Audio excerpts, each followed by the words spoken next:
Ok, merci. Merci beaucoup. Je vous salue tous au nom de Jésus. Bonjour, bonjour et bonsoir. Que le Seigneur vous bénisse. Moi, c'est Sœur Sarah Nyota, servante et chante de l'Éternel. Étant dans le centre, je crois vous comprendre. Naza moyembi, naembi la Jésus Christ. Naza musala pesi biso yangonde toza nango to sali nzambe. Oui, ya solo mutabanda aka mbala mo boyete. Sœur Sarah ndekona bino bozomona. Je suis née d'une famille chrétienne pastorale. Et na botami na kuti papa pasteur. Ba osaela nzambe. Ba memi biso na likolo wana osaela nzambe. Et par là, de bisika on a kine ko découvrir les talents que Dieu a mis à moi. Et na banda ina ekodi école de dimanche. Et kuna eloko nazali ko ngamingi ko sa ezali ka koyemba. Koyemba enzambe ko sala ngolu na koyemba wana na koli na kokola bakomi ko benga yo toke oyemba place boye toke oyemba na église boye en même temps l'église ozo yembela nzambe. Et voilà lelo loko ezaki mabongisela nzambe, je suis là. Ah oui, c'est Sarah Bala comme vous le voyez là. Là-bas, je suis mariée à M. Fiston qui a Kousumbi, je les salue, là où il me suit. Bon, comme je viens de dire tantôt, Sœur Sarah bani une église. Là-bas, une église, et à partir de l'église que Dieu m'a tiré. C'est une grâce particulière. Sœur Sarah, elle a un labo. Mais jusque là où ils sont disponibles, Jésus mon espoir. Single Autotobimisa déjà, c'est déjà disponible. Surtout nos médias en ligne. Sur YouTube, Sarah Nyota, SNTV. On consomme des gens beaucoup tango. Tous sur TikTok, Sarah Nyota 7. Tous sur Instagram, Sarah Nyota 7. Et na ba plateforme surtout. So taper ka Sarah Nyota. Déjà vous allez en possession en Nzembo. Mais dis-moi, Banzembo eza, tout ça dans la carte à labo, par la grâce de Dieu, monsieur Yolanda Sim. Ah, comme on dit, l'union fait la force. J'ai une équipe que Dieu m'a donnée, on a toujours travaillé na bango. Et permettant qu'il y ait un son boyoka qui wana, bah voir. En tout cas, j'ai une équipe où on a toujours travaillé na bango, nous sommes en train de marcher ensemble. Équipe où nous sommes en train de mona, dans Simananga, des équipes où ça sera au travail na bango. Oui, moi ko pesa kombo na bango, mutamta se présenter. Bonjour, bonjour Peuple de Dieu, moi c'est le frère Igo Ntingani. Dans ce groupe ici, je suis le directeur technique. Donc ce monaki boyokaki arrangement Nzemboana, qui grâce à Nzambe aussi Namaelo Nzamba Chakati Nangai, il dit que tout bien résultat ensemble na bande de tout bien résultat. En fait, bonjour à tous. En fait, moi, c'est la sœur Déborah Mamodi. Je suis aussi chantre des dieux dans notre église, mission évangélique Tabernacle Jésus-Christ. En fait, on sigle Métagec. En fait, je suis chantre ici dans notre groupe de Massara. Depuis un bout de temps, on est là, on travaille ensemble et puis c'est tout. Oui, bonjour. Premièrement, on appelle sinon merci. Ngai eza frère Caleb le clavieriste ni bomonding ni mama Sarah Lobi dans groupe de bandiango kalate tobi kenzambe akosunga akotia loboko ndi toke to sel nzambe avec Dieu vraiment nebi vraiment makambo ekindi liboso na pisika bande ko bambote beleka ngai frère Caleb. Moi c'est le frère Messi Baitisa Elonga na pesibino kambote soutien Nabino, force Nabino et ça là qui groupe qui est liboso nangolo nzambe pour soutenir biso spirituellement, physiquement et ça va bien pour Nabiso. Ouais, moi c'est le frère Rodi Makela, je suis le basiste dans le groupe. Son Boyoki Babas Boyoki, c'est moi. Ndemuna spécial wana inspiration na maelo nzambe apesi kati na ngatu na kati ya groupe tozoko baka musala. Quand les balobaka des frères n'ont pas de soutenir la prière et ça a sous ma casse l'union fait la force, c'est ça où on a qui n'ont pas à merci Nabinonios. Oui, merci beaucoup. Moi c'est les frères Josué, je suis le batteur du groupe. Merci beaucoup. Bon, Nanzela tozaka nanze moko, Jésus mon espoir. Oyezo landama déjà partout dans les médias en ligne. Comme je viens de dire tantôt. Sur la chaîne YouTube, sur taper Sarah Nyota SNTV. Déjà, vous allez en possession en Nzembo, on a des vidéos. Et on a toutes les plateformes et téléchargement. Donc, je dis toutes dans toutes. Donc, on bêtis déjà, Sarah Nyota. Et Bimiselo déjà titre single, Jésus mon espoir. Et tu seras vraiment béni dans le Cognos sur Hollande.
kanisa yo moko lobaki ozali nzamba ntango nyonso solo na maloba nao olobaki naozala motu kasi mokila te lelo makambo komyo komyo mokili moso oyo batingalinga singa kolo ya kokangolanga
Ah, papa Eli.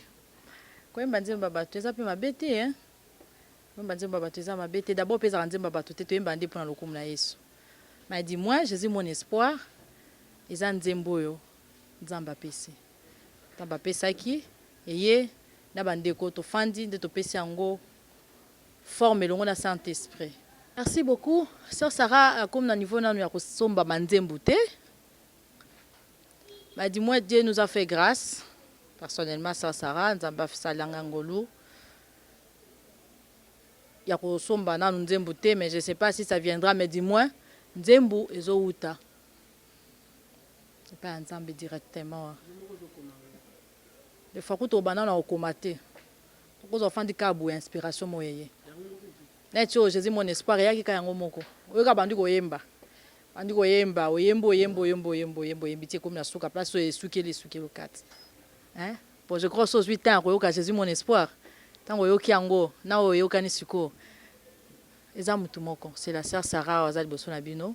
Yenda yemba kinzembo wana. Donc ba voir oyoki wana. Eza voir sœur Sarah.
Abonnez-vous sur notre chaîne, cliquez sur la cloche de notification pour ne rien rater de nos publications.